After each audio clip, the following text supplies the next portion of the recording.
The Italian Radio Hour is sponsored by Istituto Mondo Italiano. Mozilo Mattavo, Gattavo,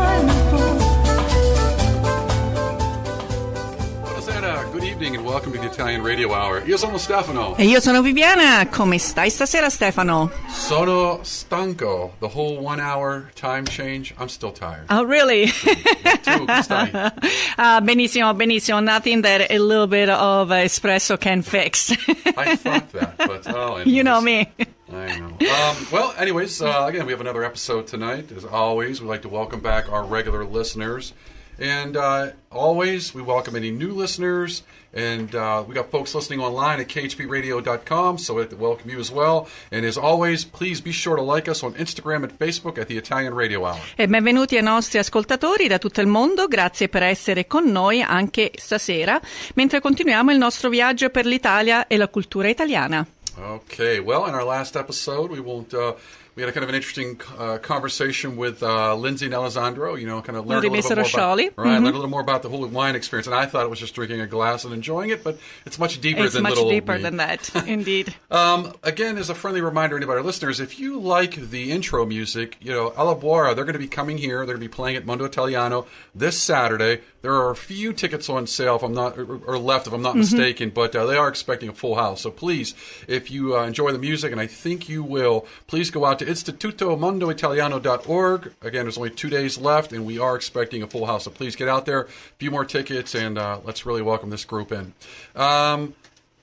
Obviously, today is a big day for some folks. I believe it is St. Patrick's Day. Indeed. I've heard this somewhere. But ironically enough, although people think of this as kind of an Irish holiday, there is some connection between St. Patrick's Day and Italy. Well, we're just going to keep it, the holiday being Irish. But for those of you who have not been to Orvieto in Umbria, they're in for a treat with the Pozzo di San Patrizio, the St. Patrick's Well, which was built by the architect and engineer Antonio da Sangallo, and it was built on the request of Pope Clement the Seventh, who had taken refuge at Orvieto during the sack of Rome in 1527 by the Holy Roman Emperor Charles V, and he feared that the city's water supply would be insufficient in the event of siege.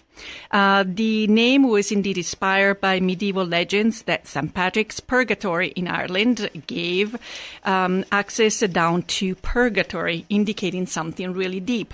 But the uniqueness of this well, and it's visible, is that the ramps are built in a diable helix, which means that mules could carry both empty and full water vessels separately in a downward and upward direction without any obstructions. And it's really, really neat to visit. So anyone in the Orvieto area, please go and visit Il Pozzo di San Patrizio. Interessante, and I appreciate that. But again, this is what brings us all together. It brings us as the phrase, as I jokingly say, that pays. So last week you said, non avere peli sulla lingua. Let me check your tongue. Pull out your tongue.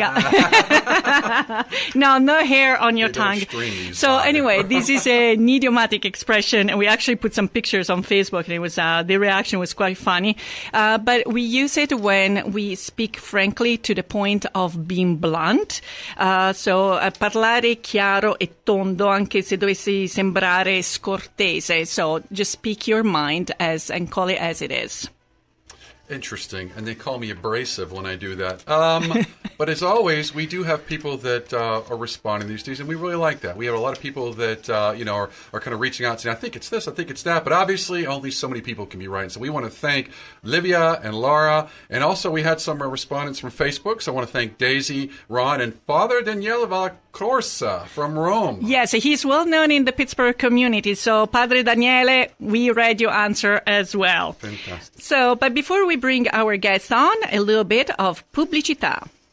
Do you want to learn, improve, or master your Italian? Istituto Mondo Italiano can help. Located in the heart of Regent Square, Mondo Italiano offers small group classes and one-on-one private tutoring to help you learn Italian in no time. Visit us online at www.istitutomondoitaliano.org. Our spring semester starts on March 26. Hurry up and register. So, welcome back to our listeners. And typically, we have had stories of people migrating from Italy to the U.S. or other countries. But here tonight, we're going to bring a very special guest from Perth to London, back to Sydney, to Bolzano, and to Martina Franca. I'm very delighted to introduce Nikki Taylor, the owner of ItalyPropertyConsulting.com. Since 2014, I believe Nikki has realized her dream to move and live in Italy. And through her consulting business, she has helped hundreds of customers buying property in Italy wisely and intelligently, saving them also a lot of money and aggravation. So, Nikki, buonasera. Are you with us? Buonasera. Thank you so much for having me. It's really great to be here. It's my first time ever being on a radio show, so it's a new experience. Well, we are very happy to have you. And as I said, I mentioned a few, your hometown and a few of your moves. Can you give us a little bit of a background, a snapshot of your background and your desire eventually to move to Italy? Okay, so I'm from a small town called Perth, which is the most isolated city in the world, in Australia. And, sorry, I've got a cold as well, so if I cough, I apologise. And in the year 2000, I moved over to London and spent 12 years living in London. And when I was living in Perth, I left Perth when I was 21 years old, so I was quite young, and I've never really travelled to Europe before. So when I moved to London, it was the ideal opportunity to come to Italy. It was a country that I've always wanted to come and visit. And I remember going to Florence and just being so in awe of the town and the city, and just looking at all the architecture and everything around me. And it was just so polar opposite to what I'd experienced living in Australia. And I was just so taken with Florence, and it really felt like I was home. And I do hear this a lot with my clients. Even clients that have not got Italian descent, they say that when they come to Italy, they feel there's this calling to them, and it feels like they've come home. And I remember saying to myself at the time, one day I'm going to live in Italy. And, I was 21 at the time. I stayed living in London for 12 years. I moved back to Australia in 2012. I stayed working within the investment banking industry. That was, my background is financial planning, investment banking. And I was living in Sydney. I had the most amazing Sydney Harbour Bridge apartment, great job, great social life, but something was missing for me. Like, I really felt like I needed more from my life. I didn't want to be stuck in the corporate world. I suffered burnout from too much work, and it was around about that time I had a bit of a line in the sand moment.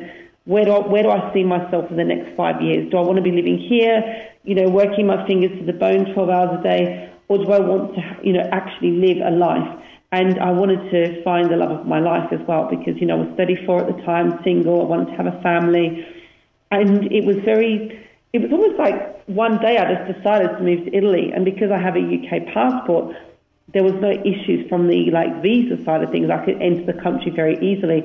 However, I didn't speak any Italian, and I had no idea what I was going to do for work. Excuse me. I had no idea what I was going to do for work, but that didn't deter me. I made this 12-month plan and decided to move, to Italy. And I learned very basic Italian. And then in 2014, in December, I sold pretty much everything I owned and moved to a town called Bolzano, which is in the far northeast of Italy, near the Austrian border. And I stayed there for about 3 years. And pretty much as soon as I arrived, bear in mind, I had no idea what I was going to do for work. I had offers at Deutsche Bank in Milan, so I used to work for Deutsche Bank in Australia and London. Deutsche Bank in Milan offered me jobs, but I didn't want to live in Milan. I didn't want to live in a big city. And I came across this kind of a billboard for, and it was written in English, so anything that was always written in English. Hey, I can understand that. Because, in Bolzano, they speak German and Italian, and I didn't speak either of those. So I was like, oh, wow, and I see something in English. I was like, yay, I can understand something. And they were looking for someone to work in the real estate, for a real estate company called Engel & Volkers, which is a luxury global real estate company. So I applied for the job. There, I'm just going to have some water. I applied for the job. They obviously gave me the job because I needed someone that could speak English, and I was probably the only mother tongue English speaker in that town. And that's where my real estate kind of career started. And I was dealing with all the clients that didn't speak Italian or German, and, you know, just kind of advising them on buying property in Italy. And around about 2017, around about March, I started to really, really miss the beach. Like growing up in Australia, I grew up by the beach. And my Italian teacher in Sydney was from Putignano in Puglia. And it was funny because when we did the Italian lessons in Sydney, she said where she was from, and she says Puglia, and everybody in the room was like looking around going, huh, where's that? Like no one had heard of Puglia. And it's funny now because everybody knows about Puglia. But I remember saying to her, I'm torn where to move to. Should I move to Sicily? Should I move to Calabria? Should I move to Puglia? And she said, you must come down to Puglia and you must check out a town called Monopoli. And I went down to Puglia, I went to Monopoli, and I literally felt, I had these goosebumps on my arms, I had tears in my eyes walking through the old town, and I was like, oh my God, I've found my home. And I felt such a massively strong connection to Puglia. And now we live in Martina Franca, and, you know, Puglia has always had a really big impact on me. So when I was living in Monopoli, same sort of thing, I was out walking my dog and I saw this sign in English for a company, and I just walked inside and I asked them, you know, what is the company that you have? What do you do? And they said, oh, we're a real estate and holiday rentals company. I said, well, I've got experience in that. And they said, we need someone that speaks English that can deal with our overseas clients. So they gave me the job. And that's kind of where my business started, because they were paying me €400 a month in the south of Italy. And it was all very nice, you know, living by the beach, but, you know, €400 a month. Money was not tight. Really going to be able to survive financially. And I started to see a pattern forming with these inquiries from clients. Like they were very excited and really wanted to buy property in Italy, but they were also very cautious because of reading all the horror stories, hearing about unethical estate agents, hearing about how you can lose your money in property deals, hearing about buying properties that are illegal. So I really saw a gap in the market, and that was what led me to create the first course in the country and the industry on buying property in Italy.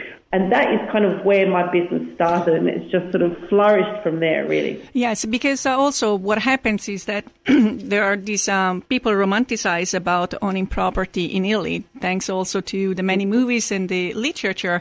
And buying property in any country requires due diligence. So you bring this unique combination of skills from finance and banking. Also, you're fluent in Italian, and you have picked up quite cute colloquialisms, as we talked before.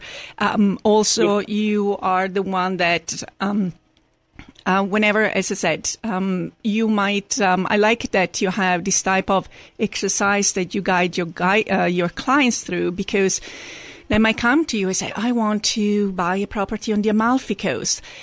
And do they really mean what that? Do they really know what that means? And are there alternatives? So, can you walk us through the process that you would take your clients to actually identify maybe the best place for them to live in and set up? Because it might not be the Amalfi Coast, but it might be still something equally beautiful somewhere else. So, can you guide us a little bit through your process of guiding your clients? That's a really great question, because there are many, and I don't want to toot my own horn here, but there are many English-speaking people that work in the real estate industry in Italy, but they don't have a financial planning and investment banking background. And that is where I feel like I've really been lucky to have these skills from my past career that I can bring into my current work, because I'm a big believer in fact-finding.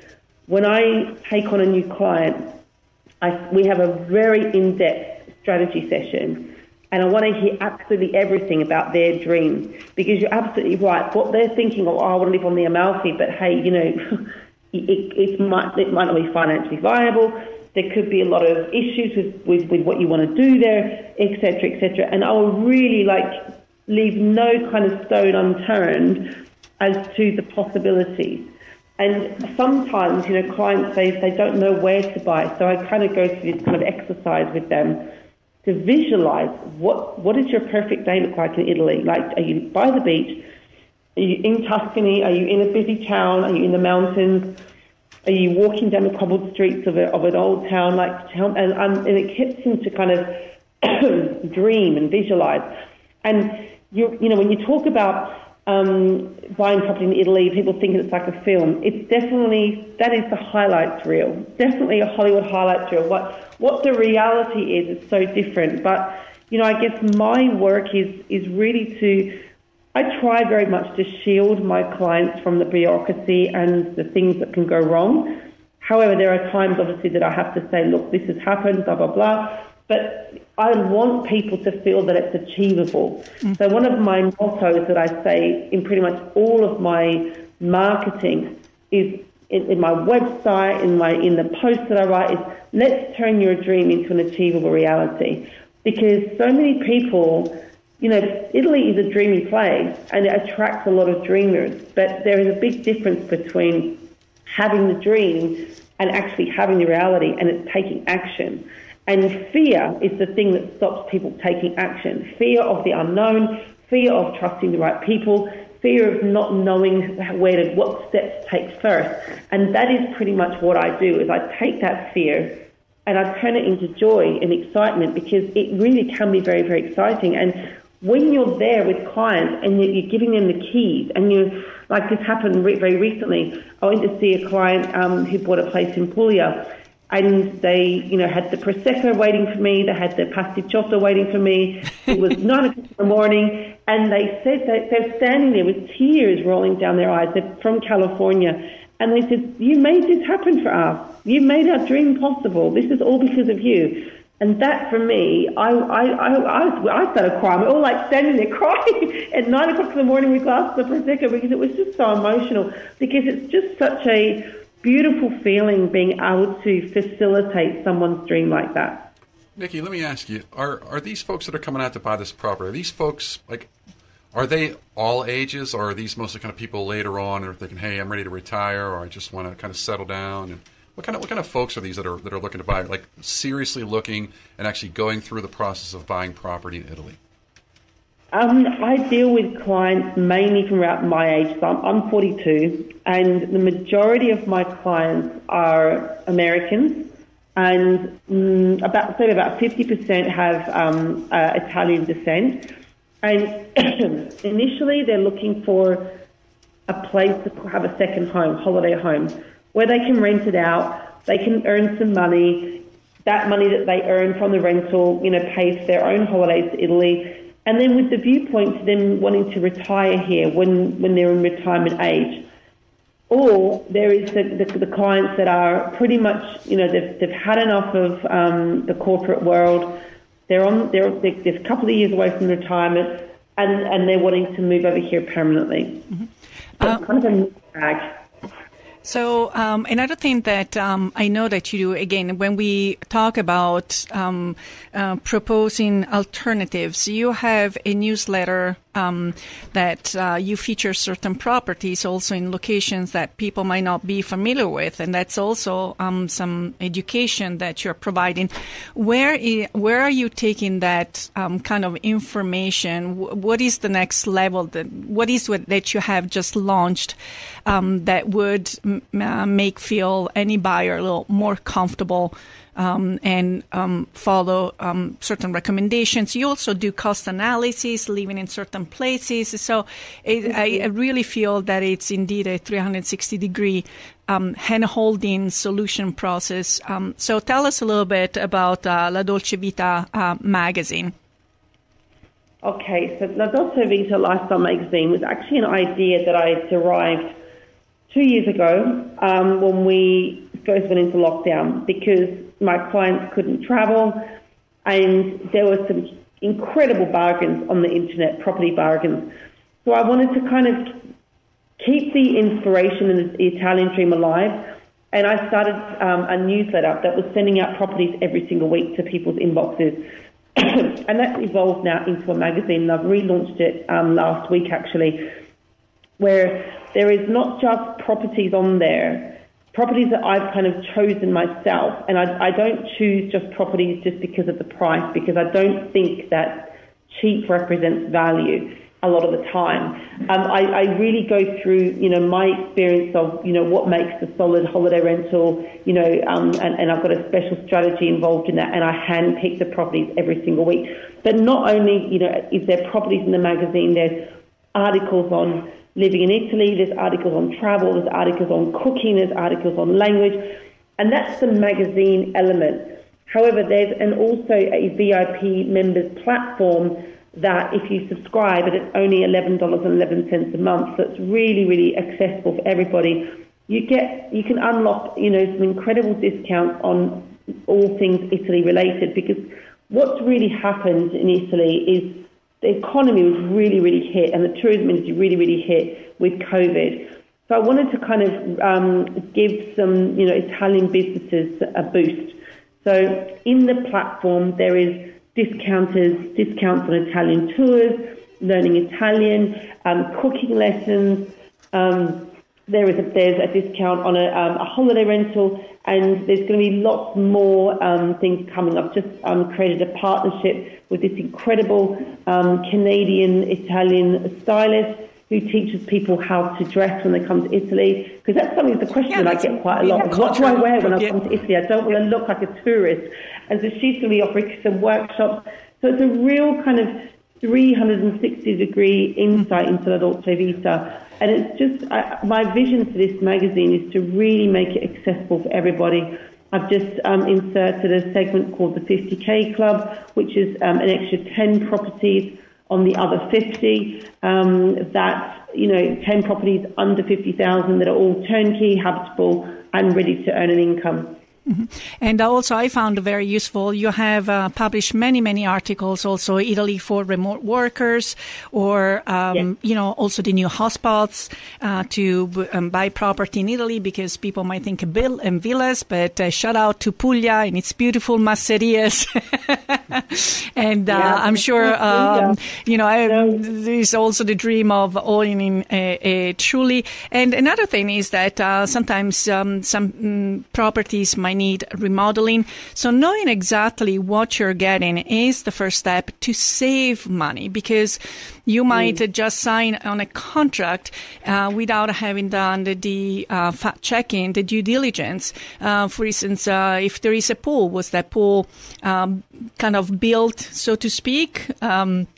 Or was he officially in the deed and so forth? So my understanding, again, that you, Nikki, don't leave anything unchecked. Is that correct? No, absolutely. I think this is where my financial planning background comes in, because I'm a real big believer in risk mitigation.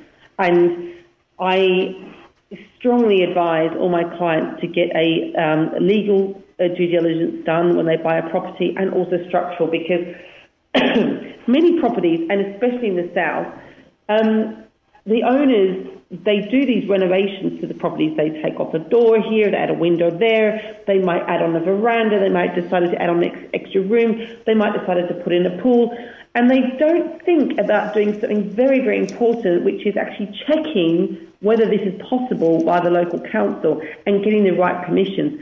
So what happens is then when people go to buy these properties, if they don't get what we call a geometer, which is the surveyor, if they don't get the geometer to go and check the planimetry, which is the floor plan, and they match it up to the floor plans in the archives in the comune, if there's a discrepancy there, because something has been altered to the property. But if you don't do those checks, when you buy that property, you are liable for all the mistakes that the previous owner made. Mm-hmm. But also, you might have to undo. You're liable to pay the fines of, rectifying these problems. Also, you might have to pull down things. So if you've extended your property illegally, you'd be buying a property, you're thinking that I'm buying a property that's 200 square meters, when in effect, 100 square meters of that is legally habitable space. You have to tear down 100 square meters of your property, which is really bad. And this happens quite a lot in the south. In Puglia, I see this quite often, where you have these old villas, And downstairs is like a garage. We call it a depositor.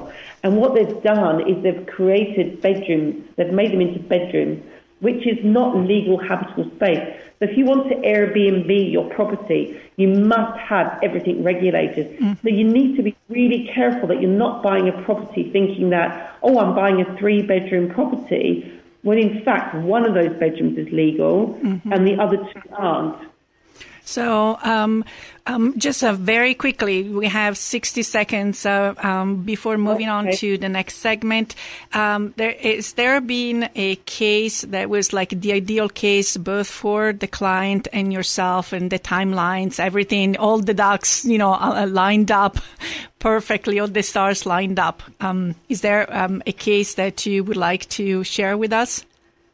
That does happen rarely, and when it does happen, I literally jump for joy because it is quite rare. But when you have the right team, you can, mitigate things, and a lot of the time things can look like it's a big deal, but you can get them rectified. But I'm just dealing with a client at the moment who's bought a place in Monopoly. It's all been very smooth, everything's, smooth sailing, and she's going to be closing in less than 60 days. So, there are some very good good case studies out there as well. And then but I do recommend you need to get independent advice. Yes, and also you had launched during the holidays, I think it finished on February the 15th, a context where you actually awarded a house in Ostuni, and people had to send in handwritten, almost like love notes to Italy, what Italy meant to them. So I believe there is one winner, Lara Patane or Patain, she's an Australian, I think in June will join you in Ostuni, where you will be able to give the keys to them. Yeah. I'm really excited to meet her and hand the keys over to her, so that's all very exciting. Okay, well, thank you very much. It is very late for you, so I'm going to let you go. And I would like to remind our listeners that Nikki Taylor is indeed there for you in the process of helping you, assisting you in buying your dream property in Italy. You can visit italy-propertyconsulting.com. Buonanotte e ci vediamo in Puglia. Grazie.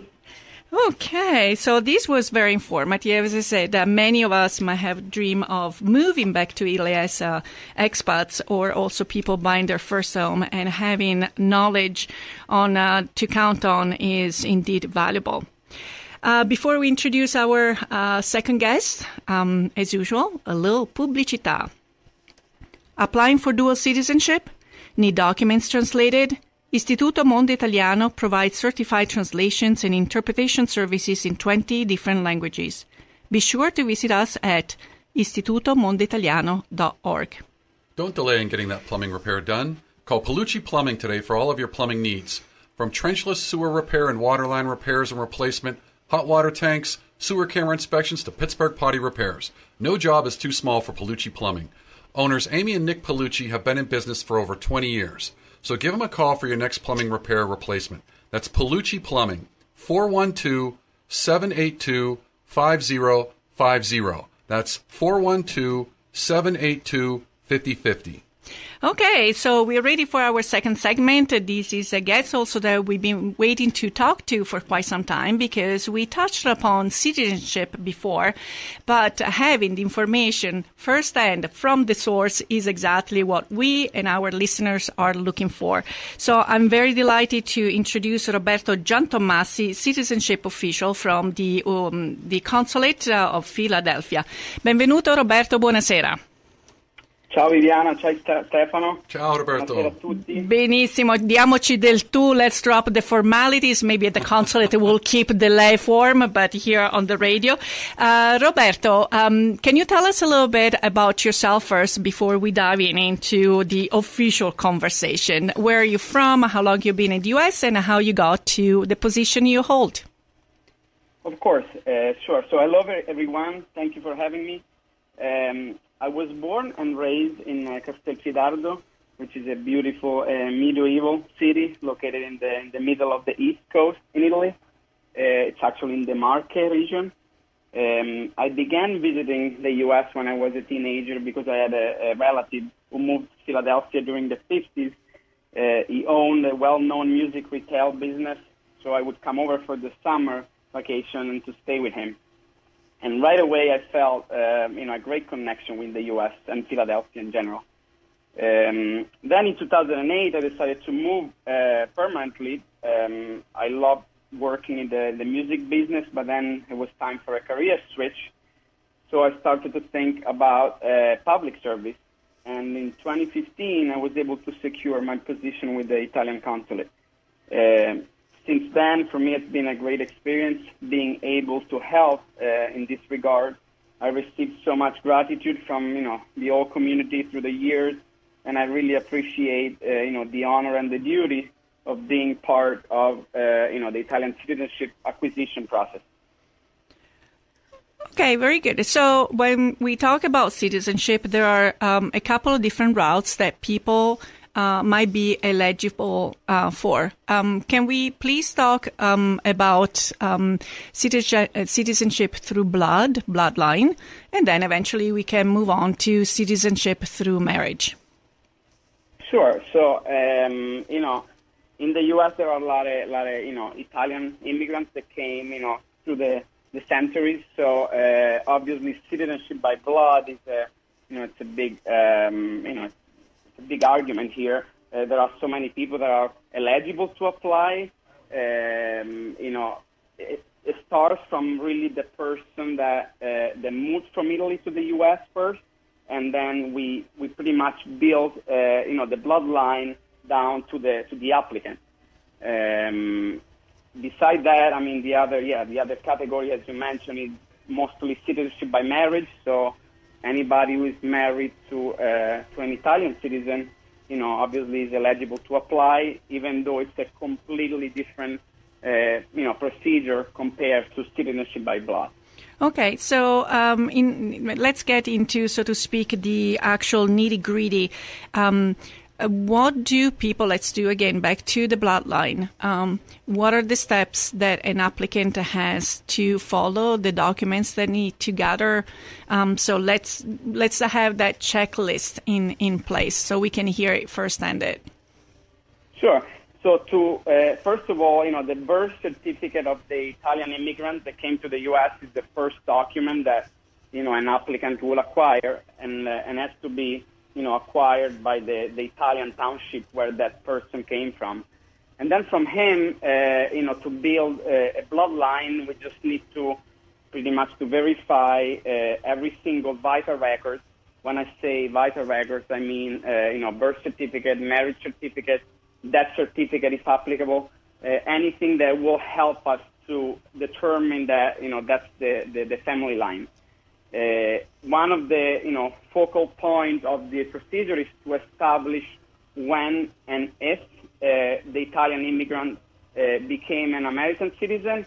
If that happened before the first generation was born in the U.S., and unfortunately there is no eligibility for anybody down the line. If that person became an American citizen after the first generation was born here, or maybe in some cases, he never naturalized American, and then there is eligibility for anybody else. Fantastic. Roberto, I got a question. First of all, I have a funny comment. Sure. So the guest we had on before talked about Americans want to go to Italy to buy homes, and you kind of said, I came to Philadelphia and I really liked it. I just think it's funny that everybody in America goes to Italy and they love it and they want to go back to Italy. And everybody in Italy comes to America and they love it and they want to come to America. So I just think that's funny. Yeah. Because I personally will vouch that you have been extremely helpful.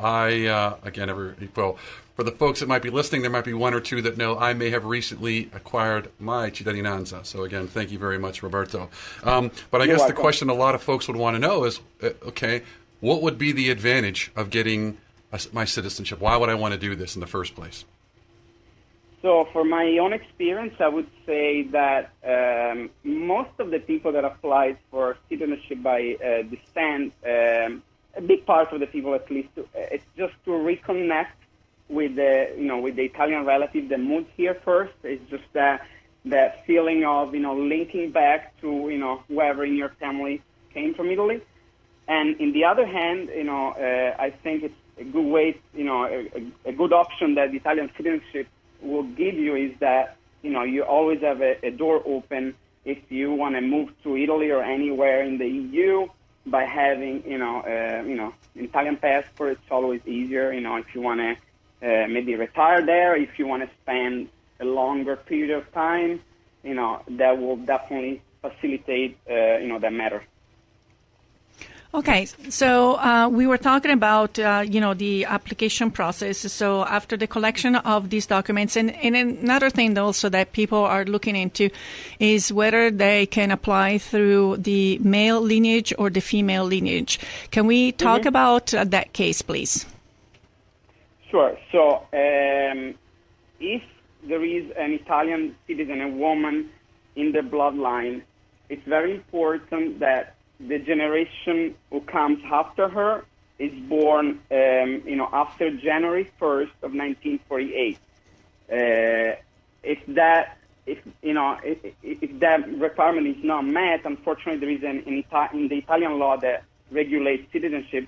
It doesn't allow, anybody who's born from a female, from an Italian citizen female, to have the right to citizenship if the generation after the woman is born before 1948. Okay, and and we talked about a little bit, this might not be something that a lot of people are familiar with.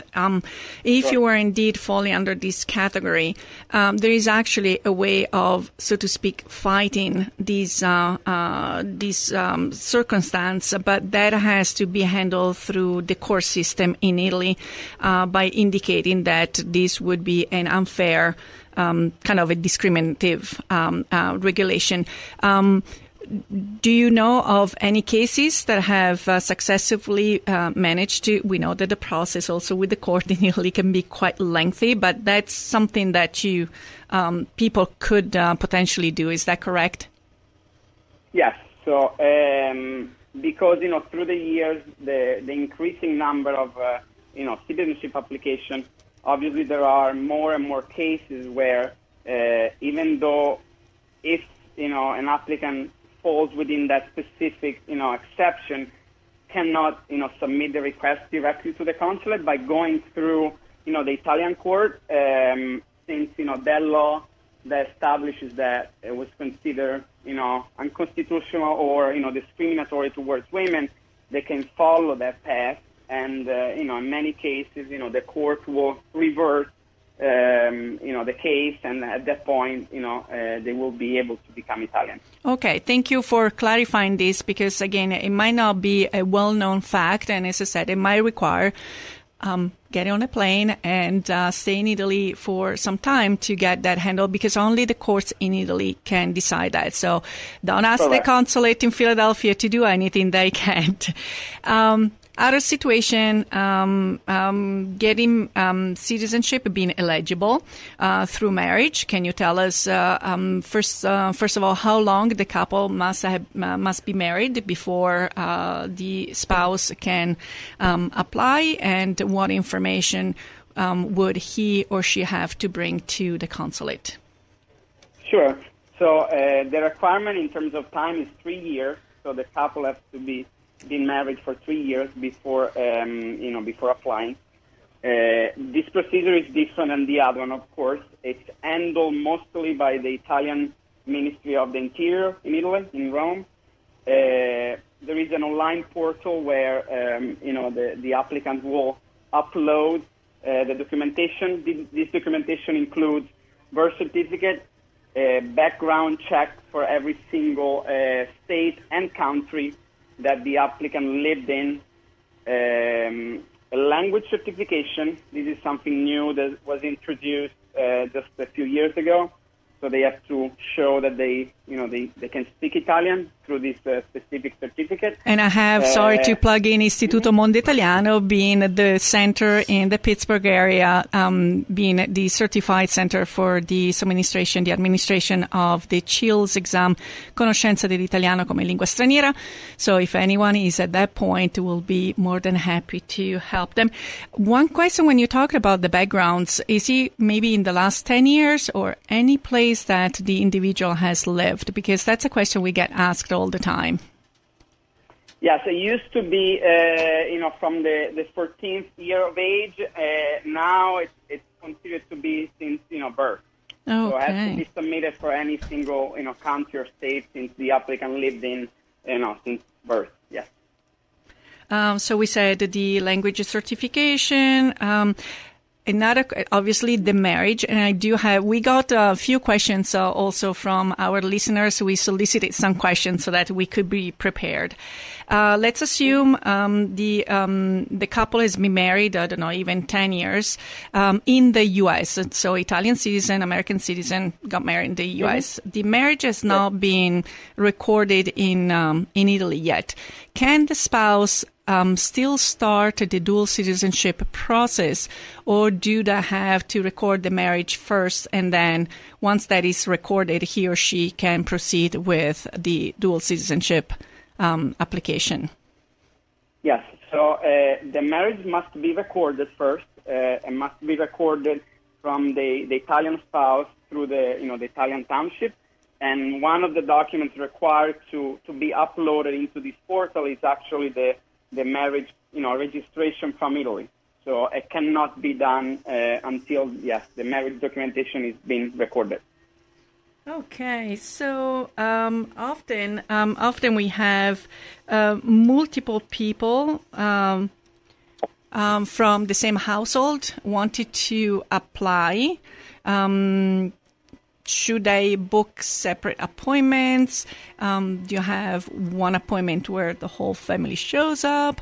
Can they share the paperwork and the translations that have been provided? How does it, what works best for the consulate so that we can set them up for success? Sure. So every consulate has a little bit different regulation on appointments. In Philadelphia, we used to accept up to 2 family members. So if there is already an application submitted with some documents that are already relevant to a family member, obviously it can be used in the new application. So there is no need of resubmitting everything from the beginning if some documentation is already present in one of the files within the same consulate. Obviously, if we're talking about different consulates, and it's a different story. That's a good question, or kind of brings up something. The paperwork is kept at the consulate, or does it go back to Italy? The actual, paper version is kept within the file of the person. In Italy, we just record electronically. Okay. Nothing is sent physically in Italy. Okay, and then kind of another. Then with that being said, then, so when you get it through citizen or through descendants. So, for example, let's say I got my citizenship, okay, and I claimed it through my great-grandfather. Now, let's just say my brother or sister wants to say, I want to become an Italian citizen. They don't have to go through the whole lineage process. That's already recorded. Because I think a lot of people say, well, if I get it, does everybody in my family have to do the same paperwork, or no? So, as I said before, yes, you're right. If something has been already submitted by a family member, all the documents down to that person, they do not have to be, presented again. They can be used for any other family member, as long as, the applicant is within the same, consular jurisdiction. Right. If, the documents are shared or they are submitted, among different consulates, and then the story it could be a little different. But if it's within the same consulate, there is no need of resubmitting everything from the beginning. Now, obviously, a lot of folks are going to go through a lot. And for people listening, this is not something you do in 2 weeks. This could take years to get all of the paperwork together, to go back to Italy, to get the translations, to get the apostilles, to get everything. And then you have to make the appointment with the consulate. So you're going to put a lot of time and money into this. Let's be very honest. With that being said, Roberto, what are some easy like mistakes they can, don't do this, avoid this mistake, so they can speed the process up? Sure. So I would say that many times, sometimes at least, people will try to use translators that are not really professional. So after we receive everything, there could be, some mistakes or translation are not correct. So that will delay a lot, the procedure. So that's one of the things one of the mistakes that will, some applicants will make. Some people might not read the instruction very well. They might not know what an apostille is, so they would just, submit a document without an apostille that cannot be used in Italy. So also that will, delay the process. So apostilles and translations, I think, are those steps that will make applicants, confused sometimes. Okay. Now, obviously, the situation, that the COVID, the pandemic, has created, has impacted also the operations in any organization and government office. So we could say that in ideal scenario, maybe once the paperwork has been submitted, the turnaround could be about 2 years before hearing the status of the application. In an ideal situation, is that pretty much a good indication? At the moment, yeah, I would say yes. In Philadelphia, that's the approximate waiting time for an application to be complete. Again, different consulates might have different backlogs or delays in different departments. So we used to be able to process it quicker than that, just within a few months. But now that's the average waiting time. Yes, and now the hot potato question. There have been hundreds of people that had their appointments. The appointments, obviously, for safety reasons, that had to be canceled. They might be still in the waiting to hear back from about a new date. How do you see this process to pick up again? Because I don't know if you can actually schedule new appointments, but I'm sure that there is the backlog that needs to be addressed first. Any words of relief that you could give to those that have applied, had an appointment, that appointment has been canceled? What should they do? Yeah. So I cannot disclose too much information on this, but I can definitely say that we are trying our best to accommodate those people so they will have some sort of priority in terms of appointments. I don't have a timeline yet, but we're working hard on it, and we'll have some decision made soon. I just wanted people to, there was a question that they had asked me to ask you, and I know that you and everyone at the consulate are working really, really hard so that those appointments can be rescheduled over time. So don't lose hope. It's going to happen. Just let the consulate do their work. The problem is, and we discussed that, people might say, why doesn't the consulate hire people, to take care of the backlog? Maybe, Roberto, if you can take a minute to explain the process of being hired at the consulate is not something that can be done because there is the whole process of the concorsi. Would you like to share a little bit of that process so that people can have an understanding of why you can't just staff the consulate overnight with additional people? There are certain procedures in place. I couldn't hear much what you say. The last, can you say that again, Viviana? Yes. So some people say, well, if there is so much work, why don't you bring more people to the consulate? And we know that to work in the consulate, there is a specific ITER, the concorsi and so forth. Would you mind sharing for a minute or so what is the process that the consulate must use to bring on board additional individuals? Sure. So obviously, as a government, agency, we can't just hire, based on, on I would say American standard. We can just pick people and have, hire, the way we like. So as happens, in Italy for public service, one of the pretty much the only way to work in an agency is through a concorso, which pretty much is a public examination. So once in a while, when we have authorization from the Italian ministry, we were able to begin this process to hire somebody.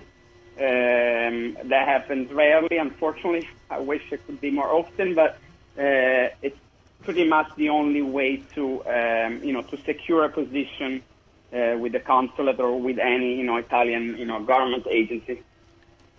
Okay, Roberto, I just wanted to thank you so very much. It's not really typical to have someone from the consulate join a program, but our listeners, I'm sure, have been very appreciative of the information you have shared, and also to hear your voice and feel that there is a human. It's a very understanding person that works really, really hard. And we had also someone whose name is Sean. I'll share the last name afterwards, but he said that Roberto rocks, so I wanted to pass also those compliments. We know that you're working really, really hard, and also the consulate is after our interests, so they're there to help us. And so I wanted to thank you, and grazie mille per quello che fai. Thanks, Roberto. Appreciate it. Thank you, both of you. And I hope I was helpful. Absolutely. Thank you again, Roberto, and I will be talking to you soon. Ciao. Sei connazionale now. That's right. Ciao, ciao. Buona serata. Okay, well, folks, looks like our hour is almost up. I cannot believe, but I have to say, il Big Ben ha detto stop anche per questa sera. So again, almost our time to say arrivederci and alla prossima. And again, we also want to thank you for listening. And as a reminder, if you want to come on the show, if you have a success story, or, if you want to talk about, your family's journey, or maybe you just want to sponsor an episode, again, please send us an email at theitalianradiohour@gmail.com. We do read your emails. We appreciate your emails, and as always, we'd love to hear from you. Viviana, before we leave, who will be our guest next week? Actually, we're going to have a very wonderful conversation and a kind of a tour on Emilia-Romagna with Francine Siegen. She is one of the America's foremost experts on Italian cuisine. She's definitely an engaging public speaker, author, and TV personality. All right, looking forward to that. And as a reminder for any of you or your friends or family who might have missed any of our episodes or would like to re-listen to one of them again, you can visit us on the website istitutomondoitaliano.org. And we have also opened up our YouTube channel, so you can go on YouTube and find the Italian Radio Hour. Vorrei ringraziare i nostri ospiti, Roberto e Nikki, our sponsor Istituto Mondo Italiano, Paolo Ciplamin, alla Boara for the music, and Caterina in redazione. And finally, before we leave, here is our next trivia. Get ready, and what does it mean? Avere grilli per la testa. Again, what does it mean, avere grilli per la testa? Be the first to answer correctly by sending your answer to theitalianradiohour@gmail.com. Again, that's theitalianradiohour@gmail.com. All right, vi ringraziamo per la risposta from last week's trivia. Again, we always enjoy reading your emails, so please keep them coming. If you are not in the Pittsburgh area or might be traveling, remember, you can catch us streaming live at khbradio.com every Thursday at 5 p.m. And be sure to like us on Instagram and Facebook at The Italian Radio Hour. Until next time, alla prossima. Ciao, ciao.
The Italian Radio Hour has been sponsored by Istituto Mondo Italiano.